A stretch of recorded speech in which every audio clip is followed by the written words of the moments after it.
Organic কেমিস্ট্রির রিয়াকশনের সাথে দেখবে বাস্তবের ছেলে মেয়েদের অনেকটাই লিঙ্ক পাওয়া যায়। যেমন ধরো এই রিয়াকশনটার কথা আমি তোমাদেরকে বলছি, ঠিক আছে? সাবস্টিটিউশন নিউক্লিওফিলিক রিয়াকশন বা এসএন রিয়াকশন, এটা দু রকমের ঘটে। একটা হচ্ছে SN1 রিয়াকশন আর একটা হচ্ছে SN2 রিয়াকশন।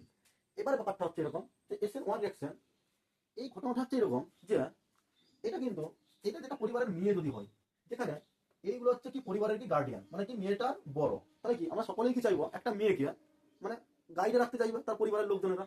কিন্তু কিছু কিছু ক্ষেত্রে দেখবে বা কিছু ক্ষেত্রে গার্ডিয়ান থাকা সত্ত্বেও একটা করে কিন্তু বয়ফ্রেন্ড রয়েছে। যেমন এই মেয়েটার এই একটা কি বয়ফ্রেন্ড রয়েছে।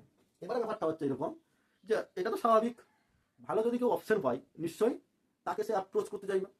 এবার ব্যাপারটা হচ্ছে এবার অ্যাপ্রোচ সহজে কি করতে পারবে, সহজে অ্যাপ্রোচ করতে পারবে না, সেটা জায়গাটাকে আনতে হবে, পুরোনো যে বয়ফ্রেন্ড ছিল তাকে ছাড়তে হবে, তারপরে তো নতুন বয়ফ্রেন্ডকে সে অ্যাপ্রোচ করতে পারবে, সেটাই হচ্ছে এটা।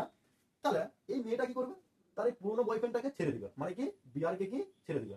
কিন্তু প্রসেসটা কিন্তু খুব সহজ নয়, সেজন্য প্রসেসটা কিন্তু খুব স্লো, মানে ধীর গতিতে ছাড়তে হবে, হট করে ছেড়ে দিতে সমস্যা হবে, সেই জন্য কি ধীর গতিতে ছাড়তে হবে। তাই এখান থেকে বয়ফ্রেন্ডকে তাড়ানোটা কি হচ্ছে খুবই স্লো প্রসেস। এরপরে মেয়েটা যখন সঙ্গে সঙ্গে কিন্তু ছেলেটাকে অ্যাপ্রোচ করবে না, মেয়েটা কিছুটা কি স্টেবিলিটি গেইন করবে, স্থায়িত্ব বজায় রাখতে চাইবে।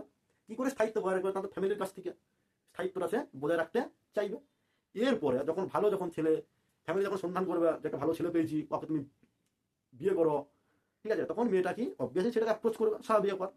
এর নেক্সট কি করবে না, সঙ্গে সঙ্গে একে ছেড়ে দেওয়া মাত্রই আরেকটা নতুন ছেলে মানে নিউক্লিওফাইল OH মাইনাস গিয়ে মেয়েটাকে অ্যাপ্রোচ করবে।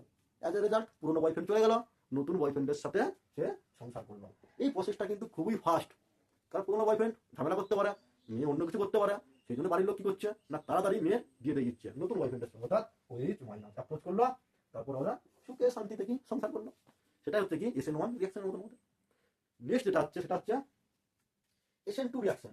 এবার SN2 রিয়াকশন জিনিসটা কি না, SN2 রিয়াকশন হচ্ছে এরকম যে কোনো ফ্যামিলিতে একটা যদি মেয়ে থাকে এবং ফ্যামিলি গার্ডিয়ান যদি খুব দুর্বল হয় বা মেয়ের প্রতি যদি নজর যদি না দেয়, তখন সেই মুহূর্তে কি করবে, সেই মেয়ের প্রতি অন্যান্য ছেলেদের একটা আসক্তি আসবে, বা সেই মেয়ের প্রতি অন্যান্য ছেলেরা সেই মেয়েটাকে প্রপোজ করতে চাইবে। ঠিক একই রকমের SN2 রিয়াকশন হচ্ছে ওই একটা ছেলে, এইটা একটা যদি মেয়ে হয়, একটা ছেলে ওই মেয়েটাকে প্রপোজ করছে, কিন্তু দুর্ভাগ্যবশত দেখা গেল ছেলেটার অলরেডি বয়ফ্রেন্ড রয়েছে আছে।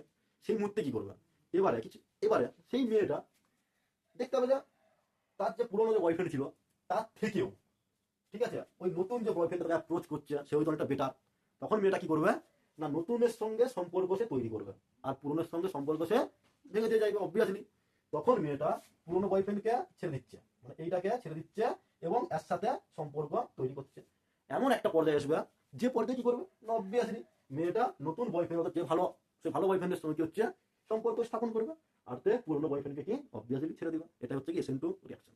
আর SN1 আর SN2 রিয়াকশন এরকম মেকানিজমেই ঘটে, ঠিক আমাদের যেরকম বাস্তব জীবনে যেরকম কি হয়ে থাকে।